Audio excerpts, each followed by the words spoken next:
கௌதம் கம்பீர் பயிற்சியாளராக தலைமையேற்றுள்ள நிலையில் இந்திய அணி பங்கேற்கும் முதல் தொடர் இதுவாகும். இந்த சூழலில் கேப்டன் ரோஹித் சர்மா, விராட் கோலி ஆகியோர் ஓய்வு எடுத்துக் கொள்வார்கள் என நினைக்கப்பட்டது. இந்த நிலையில் இருவரும் ஒருநாள் அணியில் திரும்பியிருக்கிறார்கள். இந்த சூழலில் இந்திய அணியின் மிகப்பெரிய மைனஸாக ஒருநாள் கிரிக்கெட்டில் பொறுத்தவரை போதுமான பினிஷர் இல்லாததுதான் என்று பார்க்கப்படுகின்றது. தோனி, சுரேஷ் ரெய்னாவுக்கு பிறகு இந்திய ஒருநாள் அணியில் பினிஷரே இல்லை என்பது மிகப்பெரிய குற்றச்சாட்டாக இருந்தது. இந்த நிலையில்தான் ரிங்கு சிங் IPL தொடர் மூலம் தன்னுடைய திறமையை நிரூபித்து இந்திய ஒருநாள் அணியில் இடம் பிடித்தார். இதனால் தோனி ரெய்னாவுக்கு பிறகு சிறப்பாக செயல்படுவார் என்று ரசிகர்கள் நம்பினர்.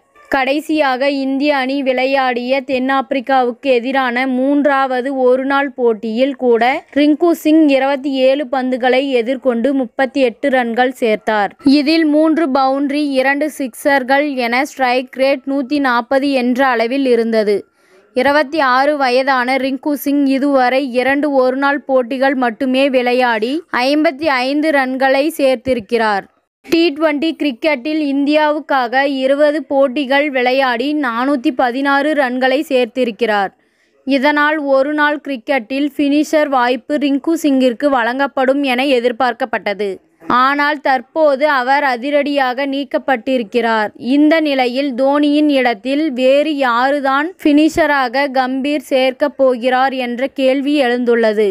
தற்போது அறிவிக்கப்பட்டுள்ள அணியின் ரிஷப் பந்த், சிவம் தூபே ஆகியோர் இருக்கிறார்கள். இதில் விக்கெட் கீப்பர் பணியை ரிஷப் பந்த் பார்த்தால் அவர்தான் பேட்டிங் வரிசையில் நம்பர் 6வது இடத்தில் களமிறங்குவார்.